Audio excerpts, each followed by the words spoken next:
Adolf Brenner had dedicated 34 years of his life to understanding animals. From his early days as a veterinary student in Munich to his current work as a wildlife behaviorist, he had studied everything from Arctic wolves to tropical birds. His modest apartment was filled with journals documenting animal behavior patterns, photographs from field research expeditions, and certificates from various wildlife organizations. At 58, he thought he had seen it all. The autumn of 2019 had been particularly harsh. The economic downturn had forced several local wildlife centers to close, leaving Adolf scrambling to find new homes for dozens of rescued animals. He spent his days making phone calls, writing grant applications, and coordinating transfers. His evenings were consumed by paperwork and the constant worry that kept him awake until the early hours. That Tuesday night in late October, exhaustion weighed heavily on his shoulders as he walked home through the industrial district. The shortcut through Hauptstrasse saved him 20 minutes, though the area made him uneasy after dark. Abandoned warehouses loomed against the cloudy sky, their broken windows like hollow eyes. The air carried the metallic scent of rust and decay. He almost missed it entirely. A soft whimper emerged from behind an overflowing dumpster near the old textile factory. Adolf paused, tilting his head. In his years of rescue work, he had learned to distinguish between the cries of different animals, the sharp yip of an injured fox, the deep groan of a wounded deer, the panicked chirping of orphaned birds. This sound was different, weaker, more desperate. Mist clung to the cracked asphalt as he approached the dumpster. Cardboard boxes and plastic bags spilled across the ground, creating a maze of refuse. Among the debris, something moved. At first glance, it appeared to be a large, malnourished cat. But as Adolf knelt closer, his breath caught in his throat. The creature's head was too broad, its paws too large, its bone structure entirely wrong for any domestic animal. Even in the dim streetlight, he could see the distinctive facial features: the wide-set eyes, the broad nose, the powerful jaw structure. A lion cub. Female. Perhaps 3 months old. Her condition was heartbreaking. Patchy fur hung loose over protruding ribs. Her eyes, which should have been bright amber, appeared clouded with dehydration and exhaustion. She didn't attempt to flee when he reached toward her, a clear sign of how weak she had become. "Mein Gott," Adolf whispered, carefully wrapping the trembling cub in his winter coat. She weighed no more than a medium-sized dog, though she should have been substantially heavier at her age. As he lifted her, he could feel every bone in her tiny frame. The walk home became a blur of frantic calculations. Who could have abandoned her here? How long had she been without food or water? Most importantly, how much time did he have before she died? His apartment, a converted studio above a bakery, had served as a temporary refuge for countless animals over the years. Adolf had long ago given up on maintaining pristine living conditions. Instead, he had organized his space around function: medical supplies in the bathroom cabinet, heating lamps stored in the closet, emergency food stocks in the kitchen. He cleared his workspace immediately, pushing aside behavioral research papers and photography equipment. The cub needed warmth first. He arranged 2 heat lamps over a nest of soft blankets, creating a makeshift incubator. Her body temperature was dangerously low. Throughout that first night, Adolf remained beside her, monitoring her breathing and administering fluids with a syringe every 30 minutes. He had treated dehydrated animals before, but never one so young or so close to death. Her heartbeat was irregular, her breathing shallow. By dawn, he had made dozens of phone calls. The Munich Zoo had no record of missing cubs. The Hellebrunn Zoo denied any recent births or escapes. Private wildlife facilities either refused to answer his questions or claimed complete ignorance. Even his contacts in the illegal exotic pet trade, sources he maintained reluctantly for rescue purposes, knew nothing about a missing lion cub. The legal implications terrified him. Possessing a wild animal without proper permits could result in criminal charges. But watching the cub struggle for each breath, Adolf made his decision. He would save her life first and deal with the consequences later. He named her Chilaya, precious light of God, in an ancient dialect he had learned during fieldwork in Peru. The name felt appropriate. In his darkest moment of professional frustration, she had appeared like a beacon. The first week tested every skill Adolf had acquired in 3 decades of animal care. Chelaya's digestive system rejected most commercial milk replacers.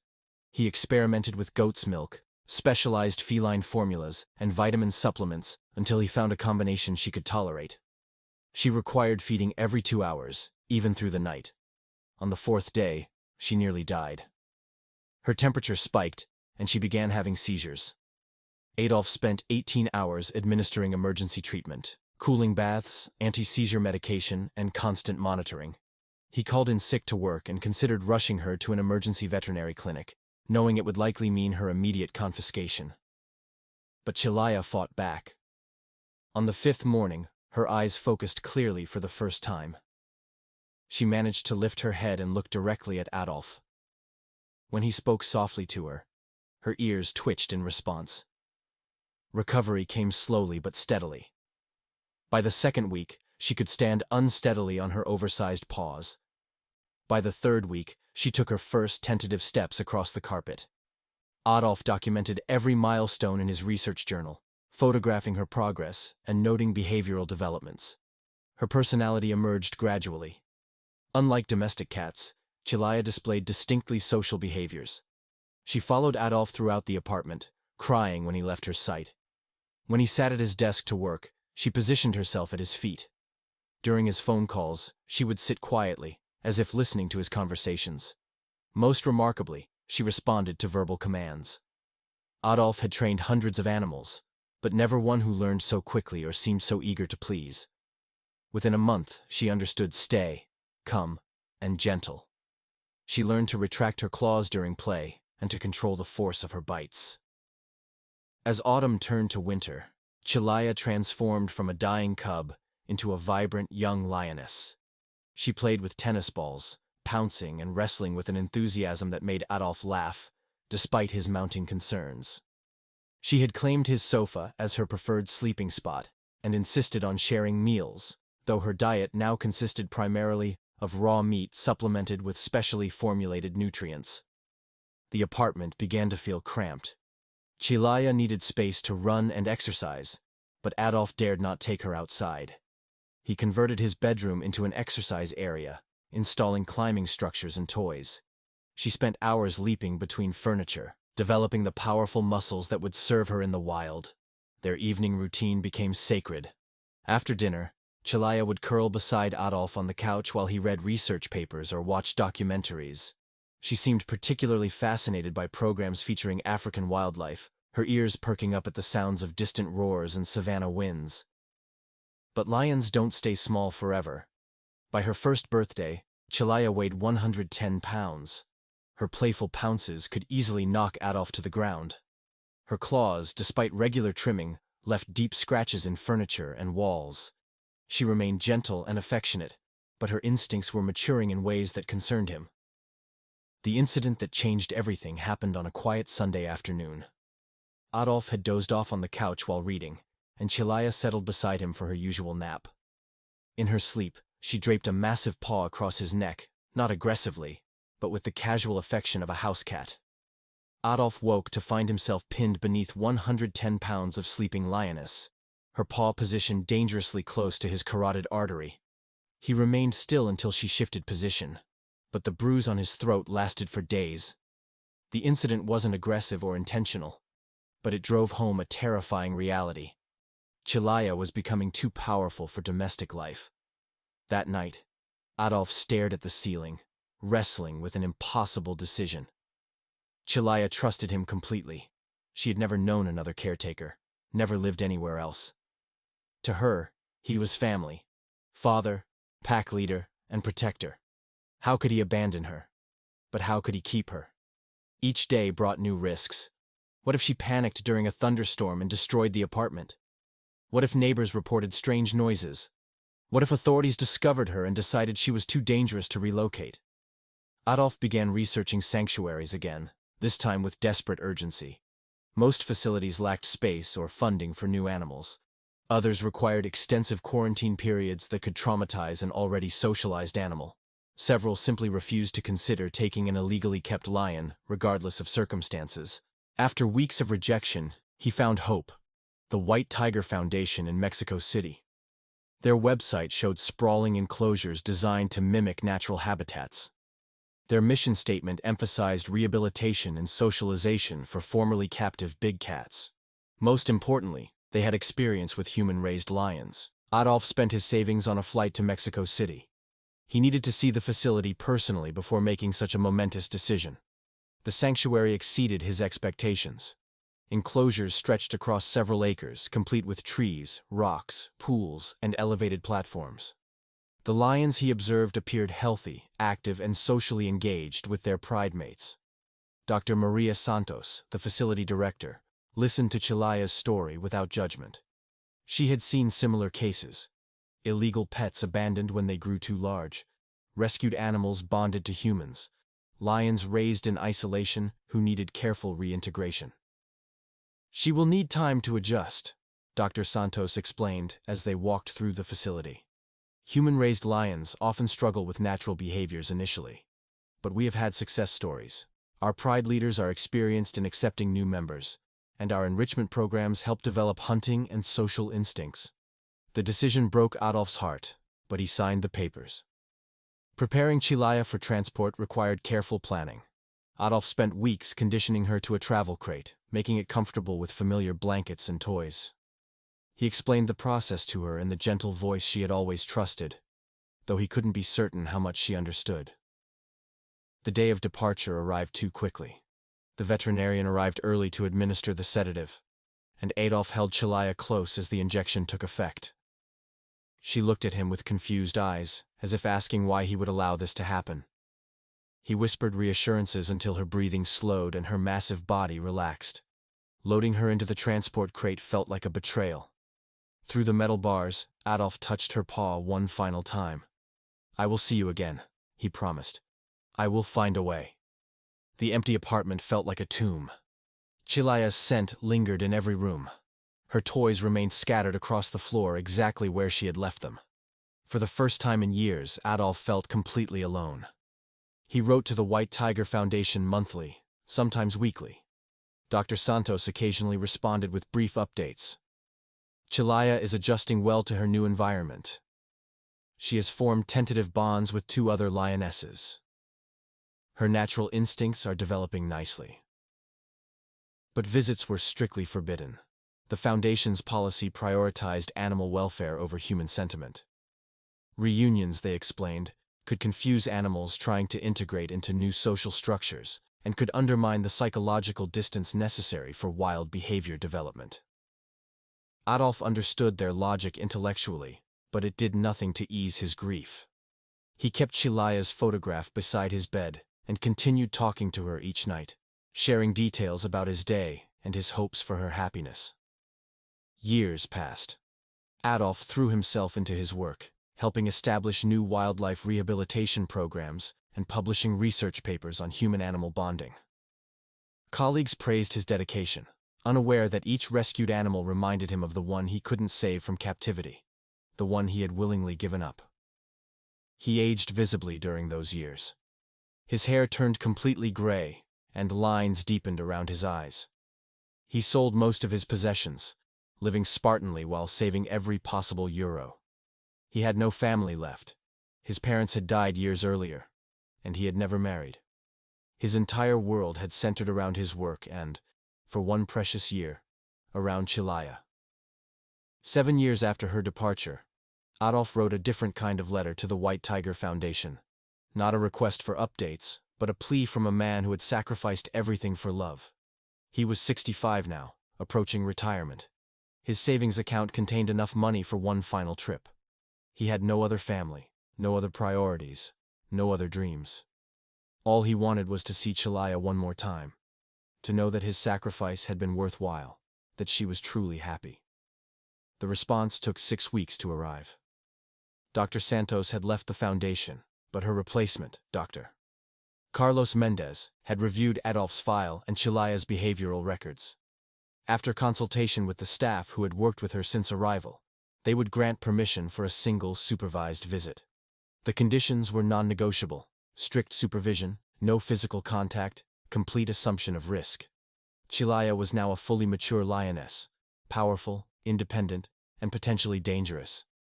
She lived with an established pride, and might not remember her early life at all. The visit could be traumatic for both human and animal. Adolf accepted immediately. The flight to Mexico City felt endless. Adolf's hands shook during turbulence, not from fear of flying but from anticipation and dread. What if Chelaya had forgotten him entirely? What if she reacted with aggression or complete indifference? What if the visit traumatized her, or disrupted her carefully constructed new life? The White Tiger Foundation looked different than he remembered. New enclosures had been built, and additional staff members moved efficiently through the compound. Dr. Mendez met him at the entrance, a young man with kind eyes and calloused hands that spoke of direct animal care experience. "I want you to understand," Dr. Mendez said as they walked toward Chelaya's enclosure, "that she may not respond as you hope. 7 years is a long time in a lion's life. She has formed new attachments, new behavioral patterns. She is not the same animal you remember." Adolf nodded, though his heart hammered against his ribs. They passed several enclosures containing magnificent big cats, tigers, leopards, and lions in various social configurations. The sounds and smells triggered powerful memories of his year with Chelaya. At the edge of a large, shaded enclosure, they stopped. Adolf scanned the area, searching for familiar features. Several lionesses rested in the shade of artificial rock formations. Others played near a water feature. A massive male lion surveyed his territory from an elevated platform. Then he saw her. She stood apart from the others, larger and more muscular than Adolf had imagined possible. Her coat had darkened to a rich golden brown, and her face showed the sharp, intelligent features of a mature predator. She was magnificent, everything a wild lioness should be. She hadn't noticed him yet. Adolf stepped closer to the fence, his legs trembling. "Chelaya," he whispered, his voice barely audible. Her reaction was immediate and dramatic. Her head snapped up, ears forward, eyes scanning for the source of the familiar sound. For a moment, she remained perfectly still, as if processing an impossible memory. "Chelaya, meine kleine Prinzessin," Adolf said more clearly, using the pet name he had called her as a cub. She charged. Staff members shouted warnings and reached for tranquilizer equipment, but Adolf stood frozen at the fence. Chelaya skidded to a halt inches from the metal barrier, breathing heavily, her amber eyes locked on his face. Then she rose up on her hind legs, pressing both massive paws against the fence. The sound she made was unlike anything Adolf had ever heard. Part roar, part whimper, part purr. Her tail lashed back and forth with excitement. "Mein Gott," whispered one of the caretakers. "She remembers." Adolf asked to enter the enclosure. The request sparked immediate debate among the staff. Dr. Mendez explained the dangers, Chelaya's size, her strength, the unpredictability of a reunion after so many years. But Adolf had made his decision before leaving Germany. He would see Chelaya properly, or he would die trying. After an hour of discussion and the signing of multiple liability waivers, they allowed it. Staff members positioned themselves strategically around the enclosure with tranquilizer rifles and emergency equipment. Dr. Mendez would remain near the gate, ready to intervene if necessary. The gate opened with a metallic clang. Adolf stepped inside, and immediately the sounds of the sanctuary faded into the background. Chelaya stood 20 feet away, every muscle tense with anticipation. Neither moved for several seconds. Then, as if responding to some invisible signal, she bounded toward him. The impact knocked Adolf to the ground, but gently. Chelaya had controlled her approach perfectly.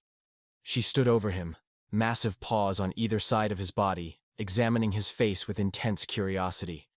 Her breath was warm against his cheek as she sniffed him thoroughly, reacquainting herself with his scent.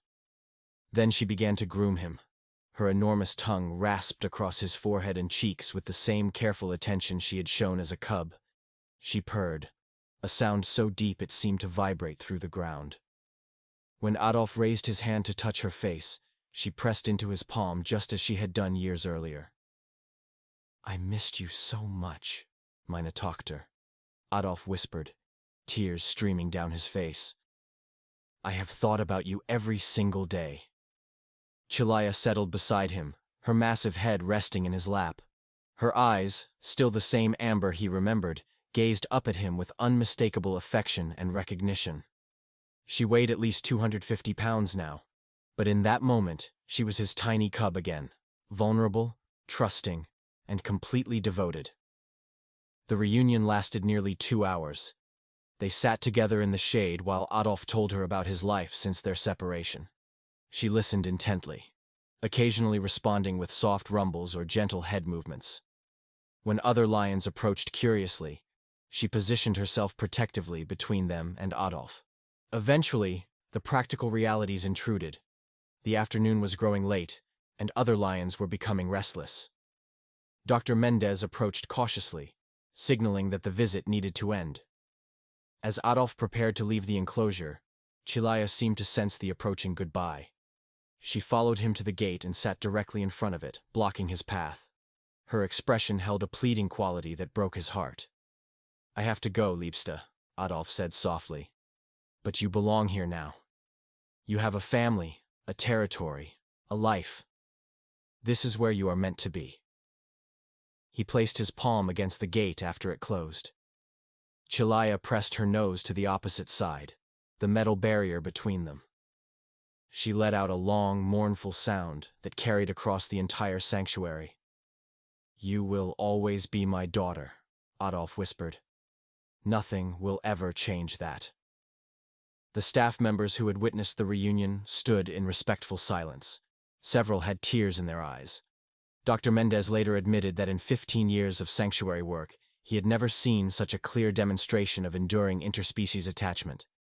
As Adolf's taxi pulled away from the White Tiger Foundation, he looked back to see Chilaya still sitting by the gate, watching his departure. The image would stay with him forever, not as a source of sadness, but as confirmation of something he had always known. Some bonds transcend species, circumstances, and time. They survive separation, grow stronger through sacrifice, and endure as proof that love, in its purest form, is eternal. Adolf returned to Germany with peace in his heart. He had seen Chilaya not as she was, but as she was meant to be, wild, powerful, and free. His sacrifice had given her the life she deserved, and her recognition had given him the closure he needed. He continued his work with renewed purpose, helping other animals find their way to safety and freedom. And each night, as he had for 7 years, he whispered goodnight to a lioness half a world away who had taught him that sometimes the greatest act of love is learning when to let go.